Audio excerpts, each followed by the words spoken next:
Are you an aspiring dungeon master, tabletop RPG enthusiast, or just generally curious about the subject? Then stick around as we go into the narrative, the player, and the game master. Greetings, I'm Sophis, and today we have a long subject ahead of us. First off, please be mindful of the timestamps to browse to the sections you are interested in. I'm not here to waste your time. That said, I have a few things to go over before we begin proper. This video is meant to be a collection of my experiences, thoughts, and opinions on the matter. By no means consider this as a guide or an absolute or objective fact. I understand that the subjects that I will be tackling are nuanced. My intent is just to offer my perspective on it. I am certainly no qualified writer or anything that you would consider a professional on the matter. However, I do have quite a few thoughts and things that I've learned from observing both the media that I consume and the things that I see work and not work, not only in tabletop games, but in stories in general. As the title of the video says, I will tackle three aspects: the narrative, the player, and the game master. With narrative, I will go in depth as to why it matters in general, not just on tabletop, and close off with a more narrow focus on tabletop. I will go over this briefly, and it is certainly the smallest of the sections, but I feel it is important to bring up for the subject. With the player, I will tell of my personal experiences and recommendations for being a player and enjoying yourself. Then, with the game master or dungeon master, I will go over tips, pitfalls, and my own experience with game mastering. Expect me to use GM and DM interchangeably, as they are pretty much the same thing. Different systems call it different things. So a big question is, why does narrative matter? Stories have been a part of humanity for as long as there's been civilization. Before writing, we had oral tradition to pass along our knowledge. They can convey experience to the listeners, teach them a lesson. They can be a form of belonging, of understanding that others have gone through similar troubles as you have. It can be a form of escapism, of thinking of something other than your troubles and the world around you, if just for a moment. In short, stories are for many reasons part of our human experience, our emotions. If I talk about a hero hunting down and slaying a dragon, as outlandish and fantastical as this idea is compared to real life, the story can still be conveyed in a way that you feel a connection. The setbacks, the hero's frustration, how insurmountable some obstacles may seem. In some cases, it isn't even anything that you can easily place, but you just feel a bond with a character. The thought of them sticks with you long after you've heard the story. They inspire you, offer you some comfort or catharsis, to witness a story where you have closure on everything, where things have finality and leave you satisfied with the outcome. In the real world, things very rarely play out this way, but we can aspire, dream, be given hope with the thought that things just might work out. It helps us process the feelings of how unjust, indifferent, or random events and happenings can be in our lives. In the case of the medium that I am discussing today, that being of course tabletop RPGs, the narrative isn't everything. And there is still randomness with the roll of the dice. Things can happen in unexpected ways for both the player and the dungeon master. A critical hit from an enemy, underestimating a monster that you've thrown at the group, or even just overall bad luck with the dice. And I understand that it can be frustrating or even scary to some players to invest themselves emotionally in a story or a character that can be lost to those factors. I will go more in depth on this on the player section, but for now, I'll just say it's foolish not to take the risk.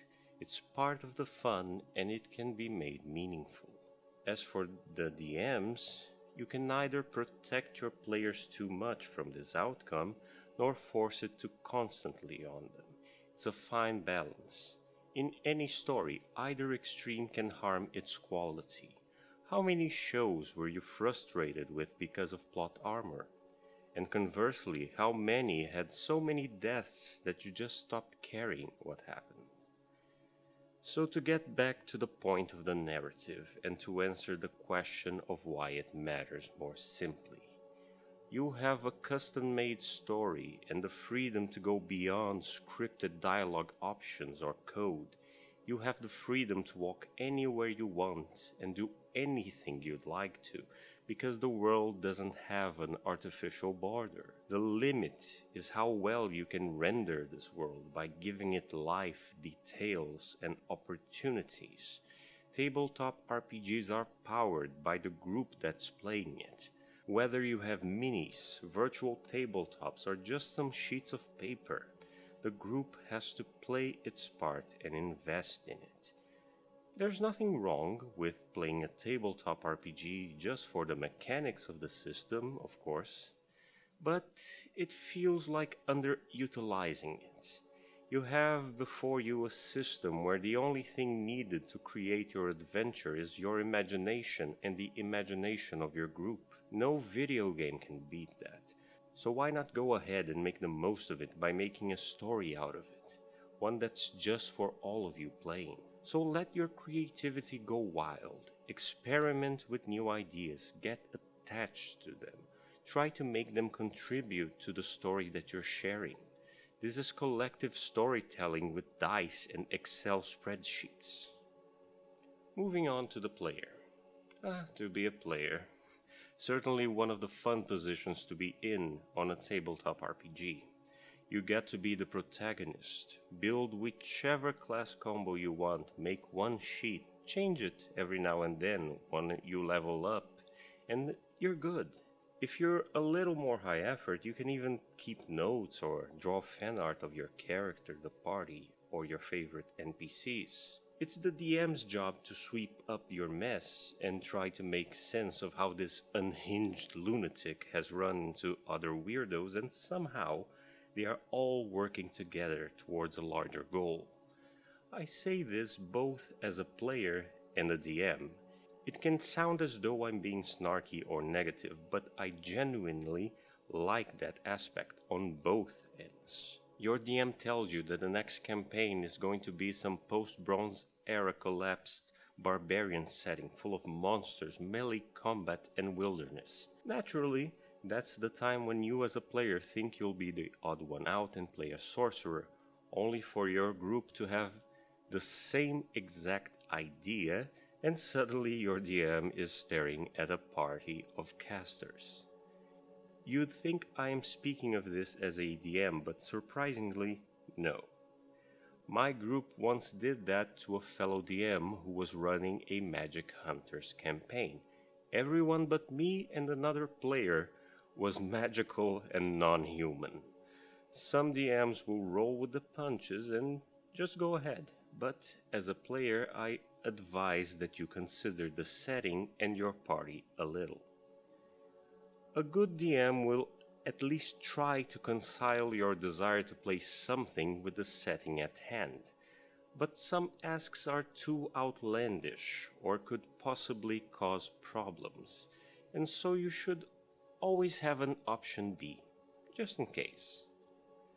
Now, as for your party, well, weighing their desires against your own depends a lot on a few factors. Is your DM the more technical type who will expect the party to cover every aspect of the game across yourselves? Is your party mostly people who are good at combat but bad in social situations? Are they intending to play something that might be too opposed to the idea that you want to play? These are all factors that you need to weigh. I wouldn't say they're rules that you need to follow strictly, But it's something to keep in mind since you are minimally expected to be a group. A good DM will adapt challenges to the party they have, and the mindful group will make some concessions to work together better. From my experiences as a player, I tended to fall into the role of either the party face or the party leader, mostly because my friends wanted to play the more unusual and weird ideas, and because I as a player tend to value the power of charisma in most settings. Sometimes I wish I could have been up there with them playing the weirdos, but I felt a general sense of responsibility towards them. And I will tell you of ways you can still be the responsible one and have fun. And so I will segue into my first important point over an issue of player perception that I think is untrue. Good is boring. I'm sure you've heard that from a lot of people who say things like Superman is bland, dislike the more romantic fairy tales, or hate classes like Paladin. And I'm here to tell you that good isn't boring. If good seems boring, the writer is bad and is lazily going for the lowest common denominator. Being good is difficult. Being good is nuanced. The terrible decision of either having to concede or to stick with your principles. And that's the part people oversimplify and get wrong. They either cave in to every concession and make the character seem spineless or hypocritical, or they become inflexible, impenetrable, and completely immune to other perspectives and character development. But that's a false duality that people lock themselves into because of the lowest common denominator. First off, a good character tries to do their best. That's the primary pillar of what makes them good. Failing, making mistakes, or faltering doesn't make their whole concept fall apart. And Paladin players, stick up for your characters if your DM is following the strict definitions of your oaths too harshly. Second, what makes a great good character isn't that far off from what makes a great evil character. You need to be smart. You're dealing with enemies who try to manipulate you, make use of your good nature, or try to lead you off the path of good. As trendy as being the quippy, clever nihilist in the room may be, I promise you it's just as fun, if not more fun, to be the one to get the last laugh on them and leave them fumbling. And more importantly, there isn't just one or two flavors of good character. Like any other alignment, they can be just as nuanced and interesting. If you'd like a few examples for reference, Columbo from the show of the same name, Sir Bedivere from Fate Grand Order, and King Schultz from Django Unchained. I highly encourage you to experience the stories by yourself, but to put it simply in regards to each of them. Columbo is a very dedicated cop who has to go up against very intelligent opponents that in most cases are close to getting away with the perfect crime. Constantly he has to think outside the box and examine the tiniest details to come to a conclusion. He has to trick, lie, and deceive these evil people into acting against their own interests and prove their guilt. Sir Bedivere, on the other hand, is at play on following exactly what you expect of a good character, but in a way that is deeply tied to a character that had to make difficult choices and had to show immense willpower. Such is his loyalty to his king, his nation, and the very idea of knighthood, that he goes against those very ideas in order to preserve them, as paradoxical as it may seem. Lastly, King Schultz is a character that follows the law very closely. He is highly skilled and does not abuse his skills if that would mean going against the law.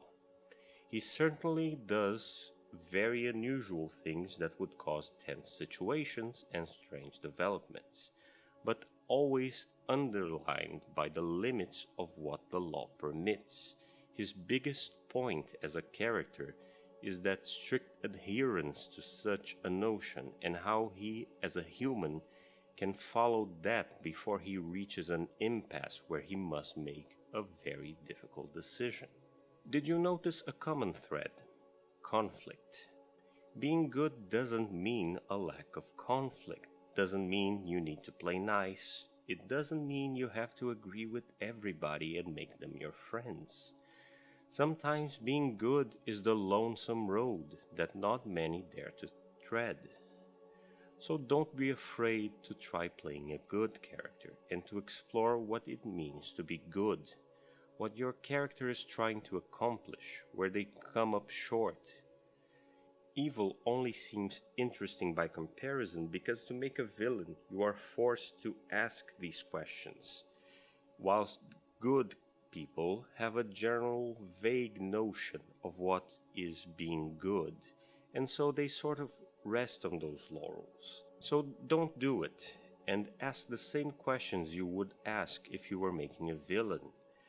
Why are they good? Why do they care? Why do anything? Was it something in their past that drove them to do such things? You have to go beyond just assuming, oh, I'm playing a good character and so I'm just good, you know? It has to have more substance to it. Which brings us to my next point on the matter. You need to ask yourself what you truly want out of the game. I've already briefly mentioned about putting into account what your party will play and what your DM will offer as a setting. But it's also critical that you think of your own case.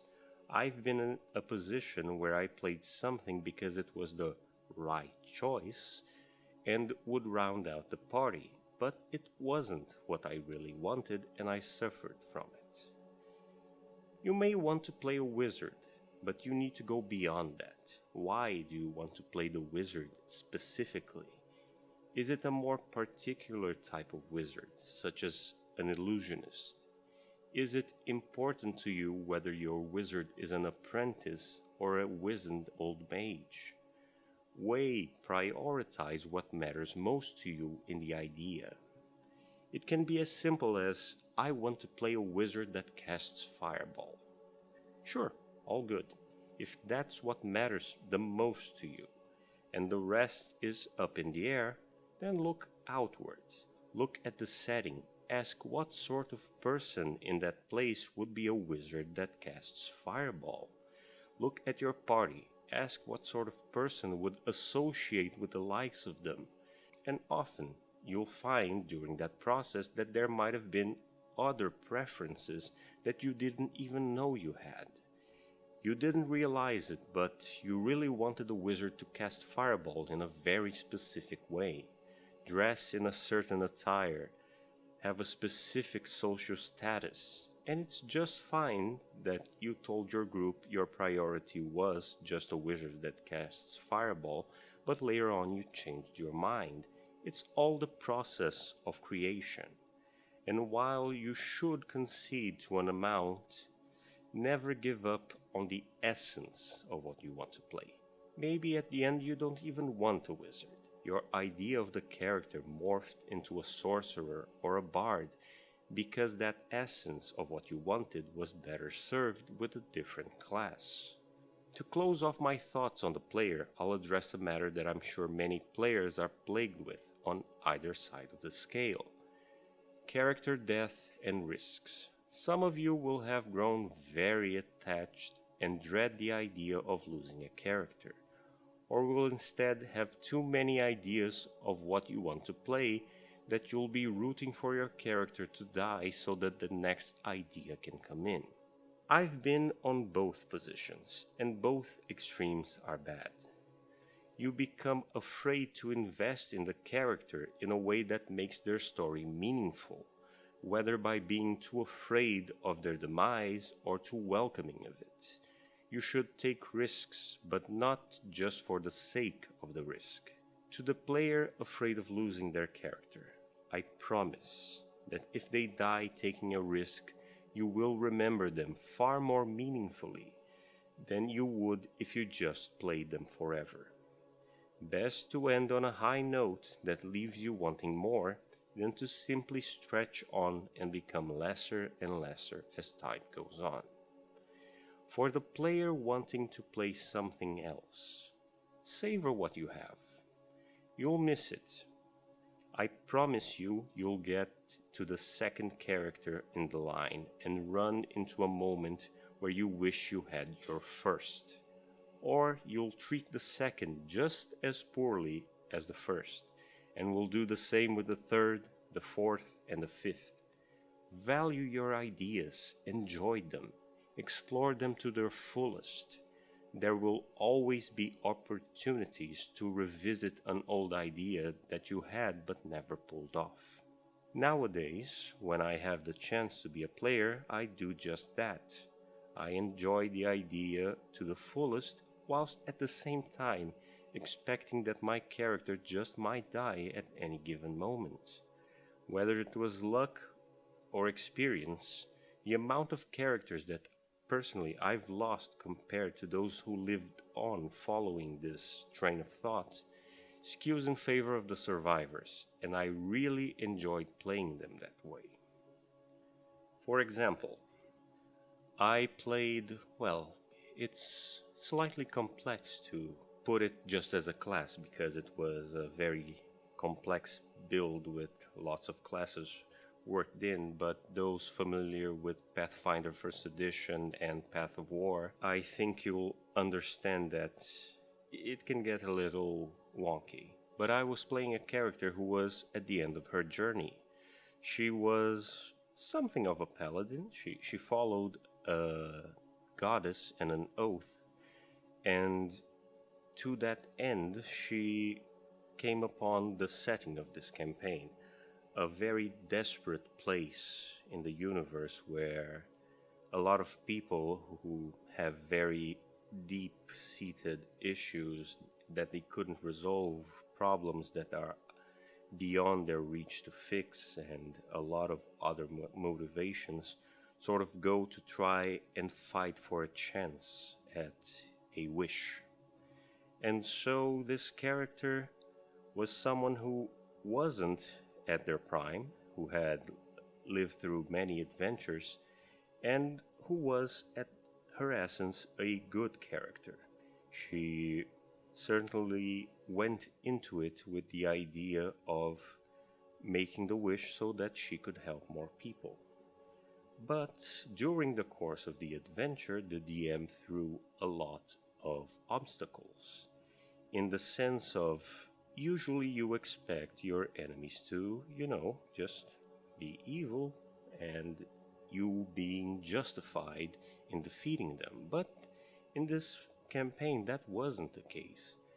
You would learn why people were fighting for that wish, and you would have to handle the nuance of why you were even fighting. You would have to weigh why your wish mattered more than theirs. You would have to crush people's expectations to further your own.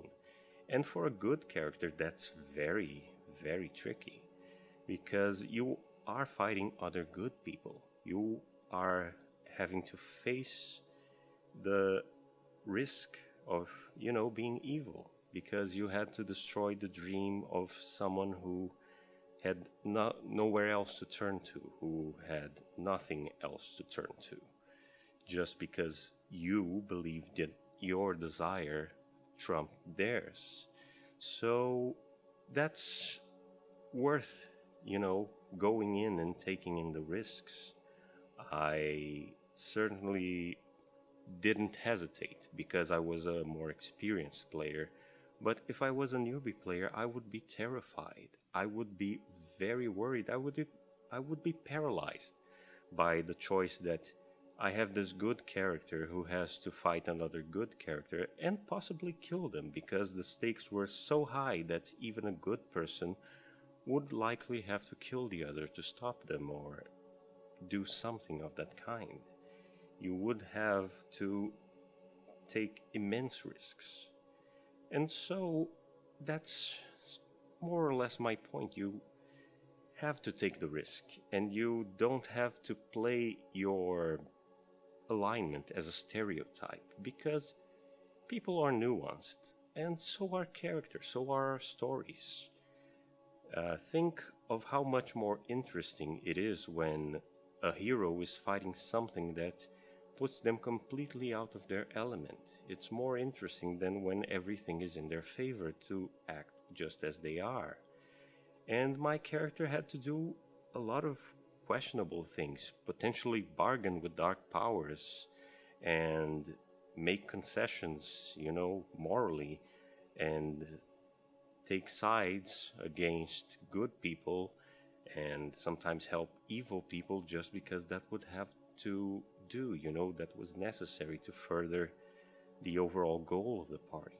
And I don't regret it at all. I had to take risks. I had to role play the character going into uncomfortable places and making sacrifices, taking risks, being always constantly at death's door. So I still remember that campaign very fondly because of all that. And if I didn't take those risks, it would have just been another forgetful tabletop adventure. Just something that happened in the moment and went by just as quickly. It would be jumbled up among a bunch of other simple, certainly could have been interesting, but definitely not memorable moments. So do keep that in mind and put yourself out there. Have fun with the story, get into the spirit of it. So, as our last major section of this video, I will discuss the Game Master. This is certainly something that I have quite a few years of experience in, as I am more often than not the Game Master of the group that I play with. So before we discuss other things on this section, I need to talk about the one crucial rule for all the GMs that they need to consider. It surpasses your ideas, the rules, the dices, or anything else. Fun. For your group, you included. If someone isn't having a good time, then there is an issue. Always prioritize fun. There is no reason to subject yourself or anyone to something unenjoyable just because the rules or the dice said so. If your group is into micromanaging every spell component, every single unit of ammo, every tiny copper coin, or silver or gold, down to the exact value, and going over every table with every pricing for every tiny thing, then sure, go for it. If it's something that the group mostly agrees on and enjoys, by all means. But if your party isn't the sort to enjoy that, why grind the session to a halt just to make sure they're counting every arrow, every coin? Just do rough estimates, hand wave when it's irrelevant. It doesn't even need to be an absolute. Maybe when the party's near civilization you don't really keep a tab on ammo or spell resources. But once they're more isolated or stranded, you introduce it as a mean to raise the stakes. But that's just an example. I'm not saying that the system or the DM are wrong to track those things or be that specific.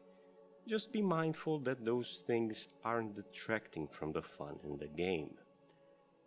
So now that we've covered the rule of fun, let's get into another important matter of GMing. Your style as a game master. You need to figure out what sort of game master you are. Though overall you will have to play into all aspects of game mastery. Some are better at improvisation, others work better with planning. Some are really good in the technical aspect of the system, and others are better at painting the scene and making the world feel more real. Some have a loose idea of where they want the plot to go, and others have very specific events in mind. None of those things are inherently good or bad.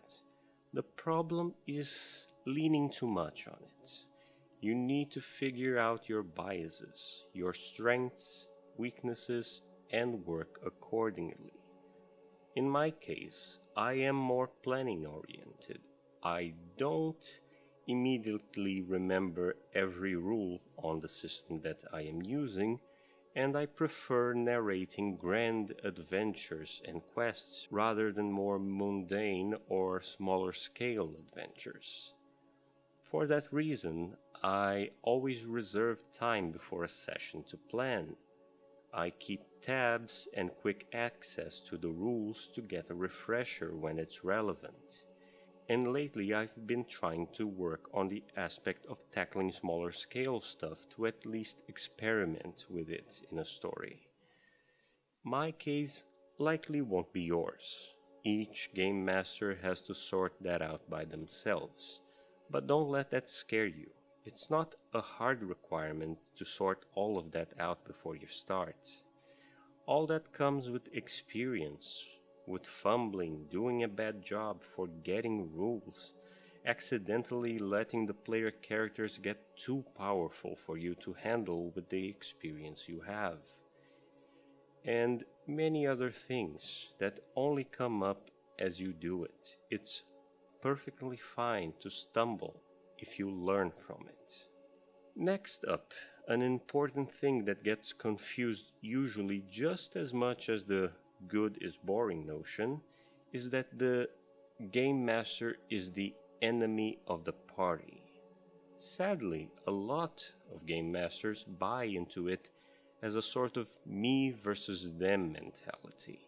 It's especially bad with the ones who are heavy on planning and feel the party is disrupting the story, ruining the plans, and it just creates an uncomfortable environment. Don't be that person. You are not their enemy. In fact, you can cheer for your party, but it is your job to throw antagonists and conflicts at them. Think of it like this. In this collective story, your players provide the protagonists. You fill in the world with their allies, their enemies, their rivals, as well as any other relevant party. You don't overdo on antagonizing them, but you also don't coddle them too much. Don't give them too convenient allies. And if you do, toy with their sense of security. They don't always need to have the trusty swordsman NPC with them. Maybe the enemies purposefully split the party. Maybe the NPC has other duties they need to attend to. And on the note of those allies, be very careful.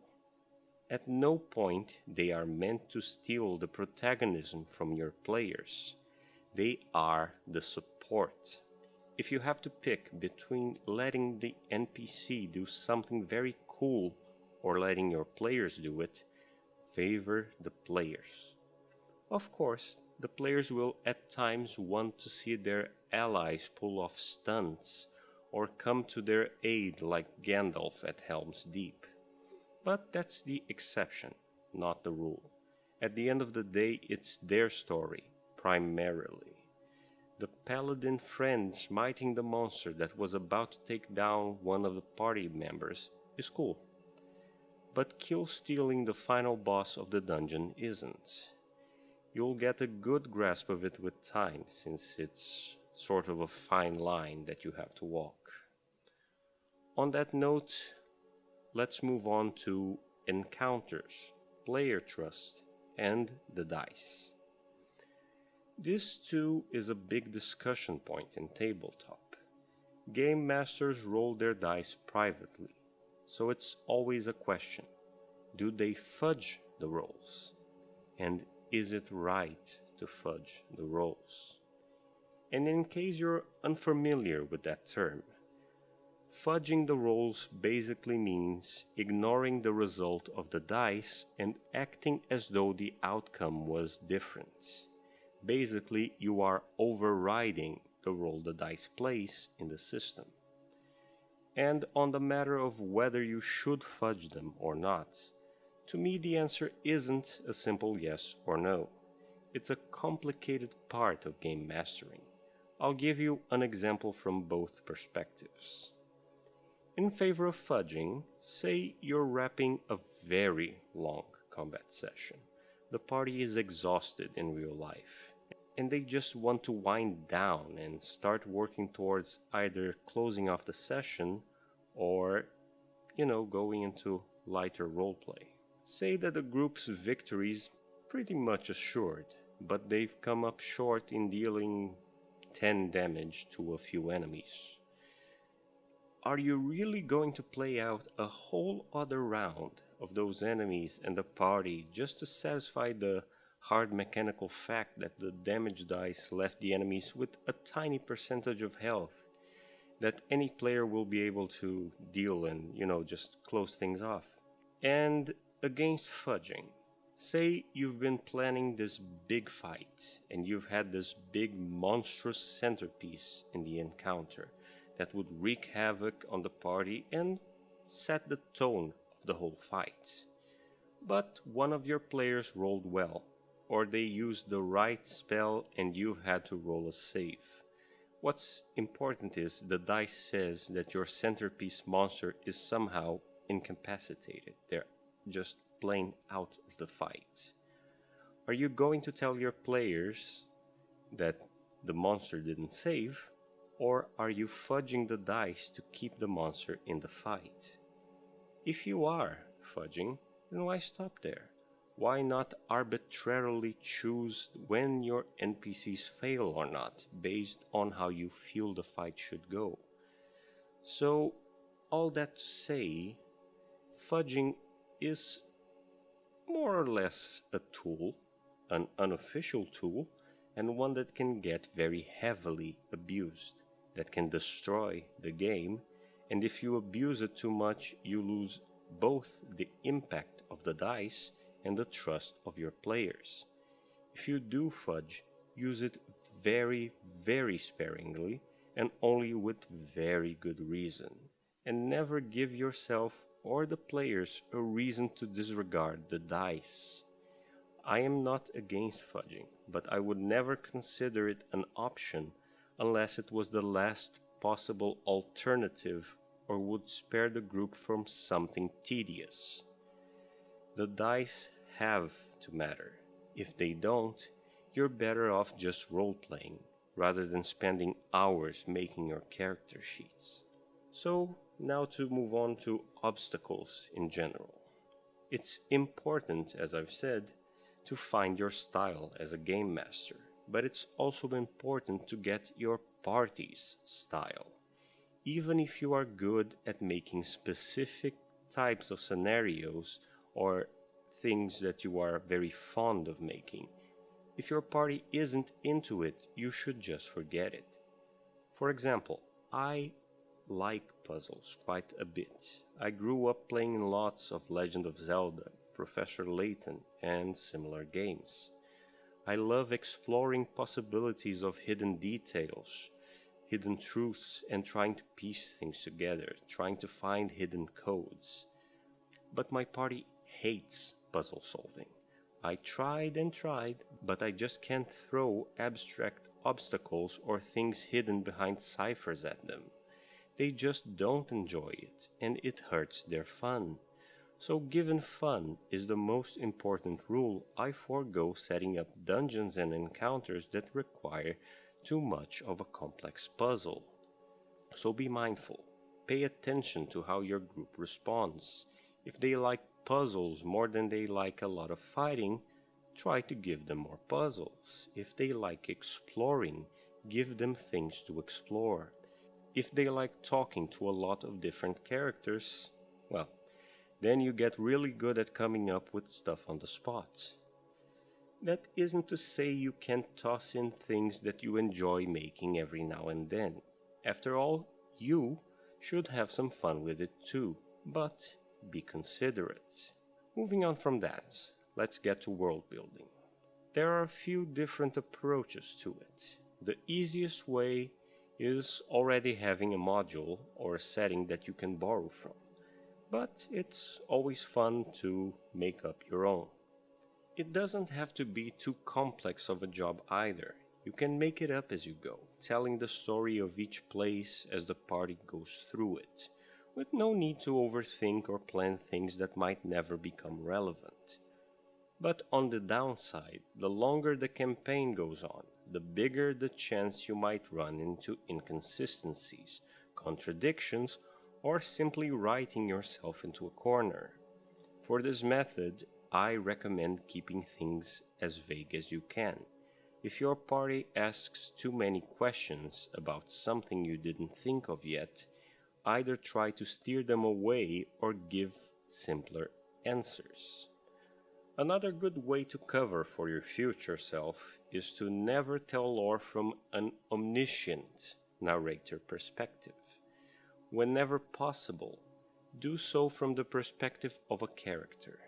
So if the village elder said that in every big city there are elite knights with magical armor that lets them soar across the sky, that's their perspective on it.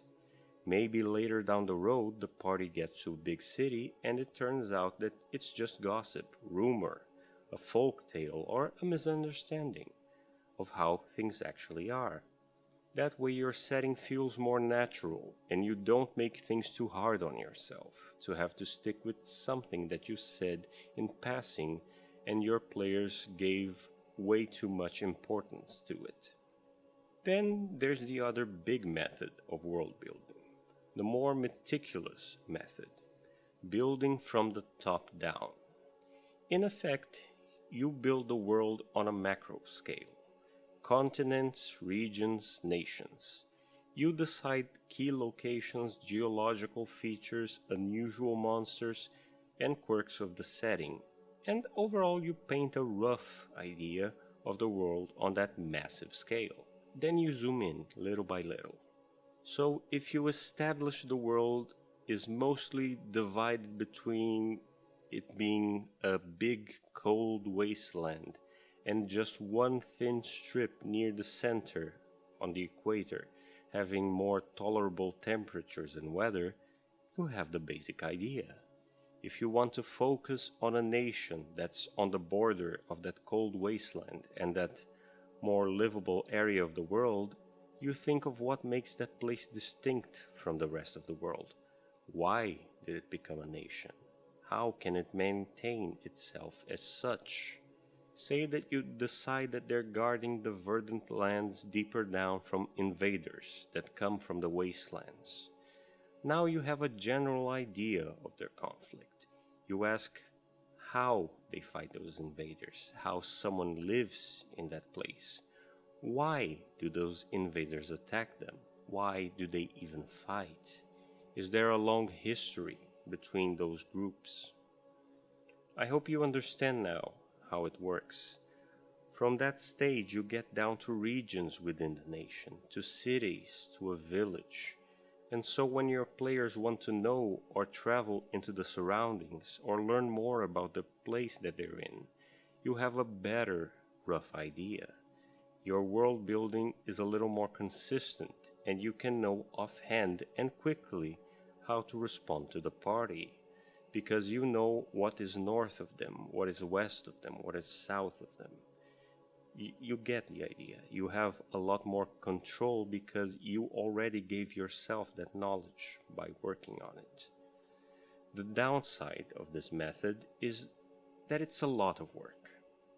A lot of keeping notes, of using your creativity and making up a lot of things that may not even ever be seen by the party. If you're not good at working at that scale, and if you feel it's wasted effort to work on something that may never be used, then this method isn't for you. Stick with the opposite method I mentioned, working from the small scale up to the larger scale. That leads us to a more personal aspect of game mastering: pride. If you are a game master, I know it can feel like you're doing all of that work, and sometimes you don't feel recognized or appreciated. And to an extent, there is a little bit of truth to it. The players mostly just need to show up, then you take the brunt of the planning, organizing and keeping tabs on things. And yes, sometimes it can be a very frustrating task. Sometimes it can just be taken for granted. But you should never let that weigh you down. First off, supposedly you accepted this role and the responsibility of it. So it's your part to own up to it. And I understand you end up emotionally involved in it because you put a lot of work into it and that you're proud of it. And sometimes the planning you do goes sideways, or the party does something you didn't anticipate at all. That's just part of the job. You learn to roll with the punches. And if you do feel bad, or like you're not having fun or being appreciated, talk to your players. Communication is the best solution. You shouldn't need to grow resentment or take it out on them indirectly. Nor should you feel upset if they changed things from how you imagined that those things would play out. Because, think with me a moment. Put yourself in their shoes. You, as the game master, are omniscient to the plot, the enemies, the possible outcomes. You know what's behind every door, what's within every dungeon, what each villain is planning, what each ally is thinking. You know the story beat, but the players have only their own personal perspective. Even if something is very obvious to you, it may not be to them. That limitation that they have with their sole perspective of the world breeds creativity and problem solving, and from that come the unexpected things. It isn't malicious in most of the cases. So, in the same way that the players should come to the game ready to risk and lose their characters, the GMs should come up to the game and be ready to have their planning gone with the wind and to learn to improvise and adapt. In fact, there's nothing wrong with just telling your players you need a moment to pause and think things through since you didn't plan for it. It's perfectly natural, and they can use that time to get up, grab a snack, use the bathroom, whatever. It isn't the end of the world. This is a group endeavor, so if the group doesn't communicate or get along, there's no fun and therefore there is no game. You don't have to suffer for the group, whether as a player or as a game master. Remember, you're all here to enjoy yourselves and most likely forget your troubles. That is roughly what I have to share on the matters of game mastering. As for game systems, there are too many good ones to list all of them. You don't need to be stuck with D&D or even a D20 based system. There's some really neat stuff out there that doesn't use any of it. Shop around for what feels right for yourself and your party. I mostly play Pathfinder 1st Edition. It's what I ran most campaigns on and what my players are most used to. But I've also played D&D, both 3rd Edition and 5th. Mutants and Masterminds, World of Darkness, Edge of the Empire. It can be a lot to learn a new system, but it's also fun to try them out. You shouldn't feel constrained to a single system. Let the imagination run wild. Think of your setting beyond the rules, classes, and all of that. The tabletop RPG format is such a rich, boundless medium of entertainment. It isn't restricted like a video game. The horizon is infinite and up to you and your group. Make the most of it, explore it, tell a story, and most of all, have fun.